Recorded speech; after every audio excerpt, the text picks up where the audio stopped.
Assalamualaikum warahmatullahi wabarakatuh. Selamat pagi anak-anak. Jumpa lagi dengan Ibu Guru Reta. Kali ini Ibu Guru Reta akan membagikan kisi-kisi UAS untuk SKI atau Sejarah Kebudayaan Islam. Untuk materi pertama ada hijrah Nabi Muhammad SAW ke kota Taif. Sebenarnya apa sih penyebab Nabi Muhammad SAW pergi ke Taif? Di sini yang pertama, setelah wafatnya Khadijah dan Abu Thalib, tekanan kaum kafir Quraisy kepada Nabi Muhammad SAW semakin gencar. Yang kedua, Nabi Muhammad SAW akan mendapat perlindungan dari kerabatnya yang menjadi pemimpin di Taif. Yang ketiga, memperluas dakwah Islam dari kota Mekah menuju kota Taif secara damai dan tenang. Inilah sebab-sebab Nabi Muhammad SAW hijrah ke kota Taif. Kemudian materi kedua, Nabi Muhammad SAW hijrah ke Taif terjadi pada bulan Syawal tahun ke-10 kenabian. Beliau hijrah ditemani oleh Zaid bin Harithah, yaitu budak Khadijah yang diangkat sebagai anak. Kemudian ketika hijrah ke kota Taif, yang pertama ditemui oleh Nabi Muhammad SAW adalah Kinana, Mas'ud, dan Habib. Ini adalah keluarga dari Nabi Muhammad SAW. Para pemimpin kota Taif menolak dakwah Nabi Muhammad SAW yang diikuti oleh penduduk Taif. Jadi mereka ini menolak dakwah Nabi. Mereka mengejek, menyakiti Rasulullah, dan melempari batu. Kemudian, apa sih ketabahan yang bisa kita pelajari? Ketabahan Nabi Muhammad SAW yang bisa kita contoh, yaitu yang pertama ada ketabahan ketika ditinggal wafat oleh Khadijah dan Abu Thalib. Kemudian tabah ketika ditolak dakwahnya oleh pemimpin kota Taif. Kemudian tabah ketika diusir oleh penduduk kota Taif. Tabah ketika dilempari batu oleh penduduk kota Taif. Dan tabah ketika jalannya tertatih-tatih karena kaki Rasulullah SAW terluka. Nabi Muhammad SAW bisa memasuki kembali kota Mekah atas jaminan perlindungan keamanan dari Mut'im bin Adi. Jadi akhirnya Nabi Muhammad kembali lagi ke kota Mekah karena di Taif dakwah beliau ditolak. Masuk ke bab selanjutnya, di sini ada Isra Mi'raj Nabi Muhammad SAW.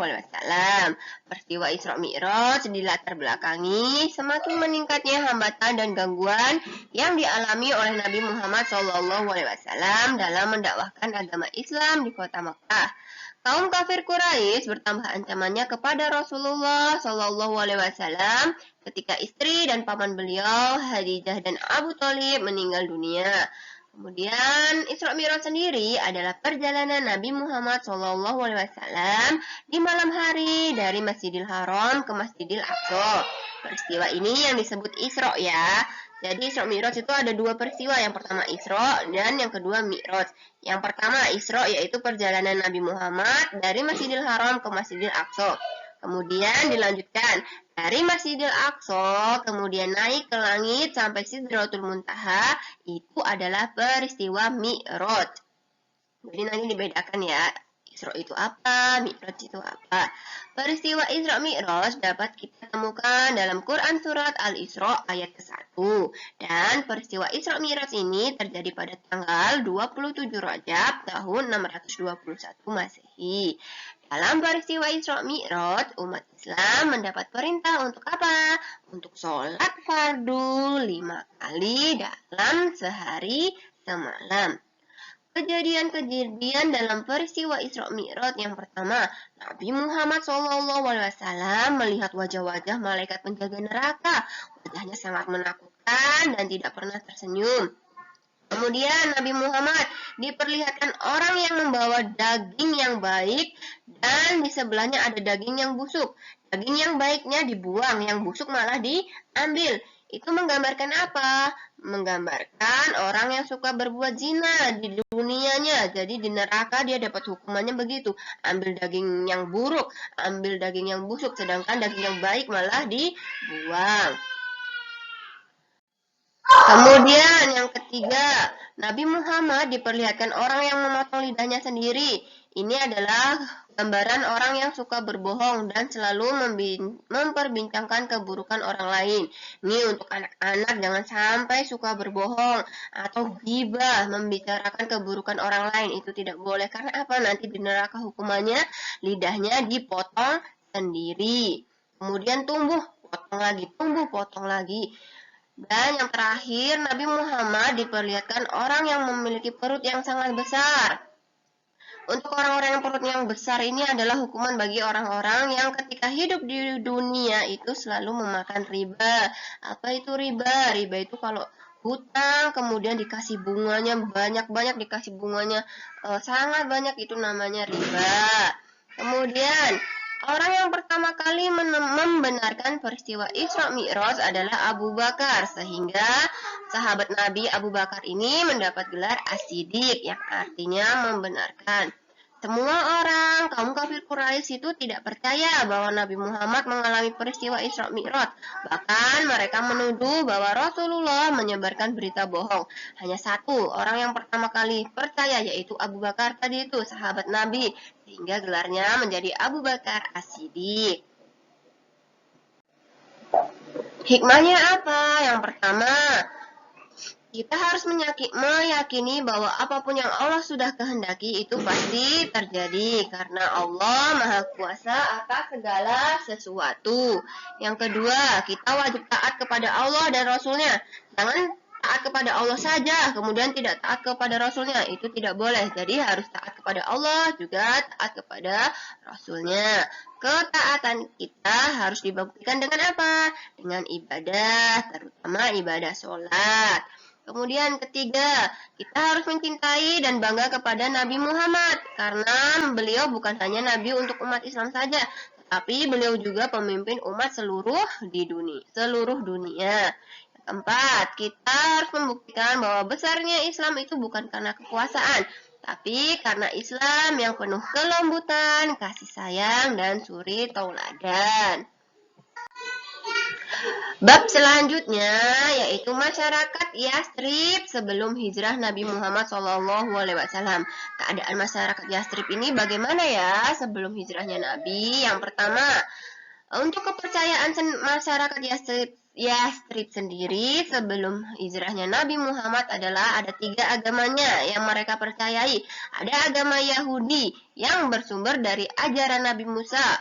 Kemudian ada agama Nasrani yang bersumber dari ajaran Nabi Isa, dan ada kepercayaan kepada benda-benda dan kekuatan alam.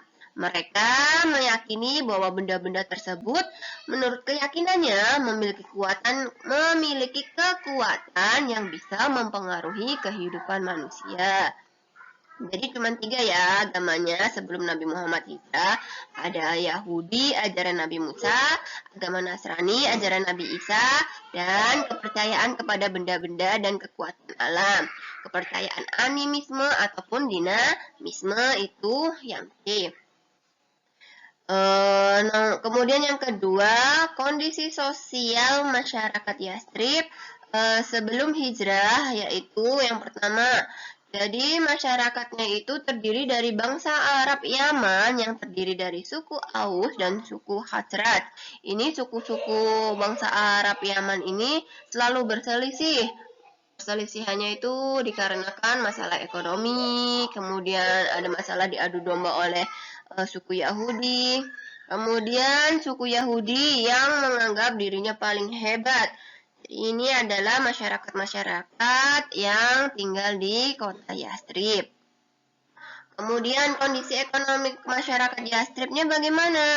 Yastrib sendiri berada di tempat yang strategis jalur perdagangan. Kalau dia strategis jalur perdagangan berarti banyak pasar, banyak kegiatan ekonomi yang ada di kota Yaman, di selatan, dan di Syria di utara. Kemudian kota Yastrib adalah daerah yang subur dan terkenal dengan hasil pertaniannya. Mengapa? Karena ketersediaan ketersediaan air yang melimpah dan mencukupi untuk lahan pertaniannya. Selain pertanian, juga ada perkebunan. Hasil perkebunannya apa? Ada anggur dengan kurma. Kemudian di daerah perkotaannya ada pabrik-pabrik yang dikelola oleh orang-orang Yahudi. Masuk ke materi hijrah Nabi Muhammad SAW ke Yastrib. Sebab-sebab Nabi Muhammad SAW hijrah ke Yastrib adalah yang pertama, merupakan perintah dari Allah Subhanahu wa taala untuk berhijrah ke Yastrib. Kemudian adanya tekanan kaum kafir Quraisy, kemudian adanya jaminan keamanan dari penduduk Yastrib, kemudian permintaan dari penduduk Yastrib sendiri agar Nabi Muhammad hijrah ke Yastrib. Jadi kalau di Taif tadi Nabi ditolak, kalau di Yastrib ini masyarakatnya menerima, malah meminta agar Nabi Muhammad hijrah ke kota Yastrib. Kemudian para pemimpin suku kafir Quraisy berkumpul dan bermusyawarah yang menghasilkan keputusan bahwa untuk menghentikan dakwah Nabi Muhammad SAW, mereka mengutus 5 orang pemuda yang gagah perkasa dan berani untuk membunuh Rasulullah. Barang siapa dapat melakukannya akan diberi hadiah 1000 dinar. Sahabat-sahabat Nabi Muhammad yang menemani hijrah ke kota Yastrib antara lain Abu Bakar dan Ali. Kemudian disertai oleh Fatimah, Ummu Kulsum, Saudah, Ummu Aiman, Usama, Ummu Ruman, Aisyah, Asma, dan Abdullah. Nabi Muhammad mendapat ancaman dari kaum kafir Quraisy ketika dalam perjalanan hijrah ke kota Yastrib. Nabi Muhammad pun bersembunyi di Gua Sur bersama Abu Bakar. Kemudian Nabi juga menyamar sebagai penunjuk jalan. Dan Nabi Muhammad juga meminta perlindungan dari Allah Subhanahu wa taala agar terhindar dari kejaran kepala suku Bani Mudlij yang bernama Surakah. Surakah ini ingin menangkap Nabi Muhammad supaya apa? Mendapat imbalan 100 ekor unta. Namun berkat pertolongan dari Allah Subhanahu wa taala, Nabi Muhammad bebas dari kejaran Surakah. Hikmah yang terkandung dalam peristiwa hijrah Nabi Muhammad SAW ke Yastrib antara lain, yang pertama, bertambah kecintaan kaum muslimin terhadap agama Islam. Yang kedua, bertambah kekuatan kaum muslimin. Kemudian yang ketiga, dapat menumbuhkan dakwah membutuhkan keadaan yang mendukung. Jadi tidak sembarang dakwah, tapi harus melihat keadaan dan kondisi. Kemudian setiap kebenaran akan mendatangkan kemenangan dan peristiwa hijrah dijadikan dasar permulaan tahun baru Islam tahun Hijriyah. Untuk yang terakhir ada yang namanya Baiat Aqabah pertama. Isinya tidak mempersekutukan Allah, kemudian tidak berdusta, tidak mencuri, tidak membunuh anak-anak perempuan, tidak memfitnah, kemudian tidak melakukan hal-hal tercela, dan yang terakhir setia kepada Allah dan Rasulnya. Baiat Aqabah pertama ini terjadi ketika Nabi hijrah ke Yastrib. Ada baiat kedua, tapi tidak ibu kasih keluar di UAS. Jadi anak-anak yang perlu dihafalkan isi baiat Aqabah pertama saja. Ada 7, tidak mempersekutukan Allah, tidak berdusta, tidak mencuri, tidak membunuh anak-anak perempuan, tidak memfitnah, tidak melakukan hal-hal tercela, dan yang paling penting, setia kepada Allah dan Rasulnya.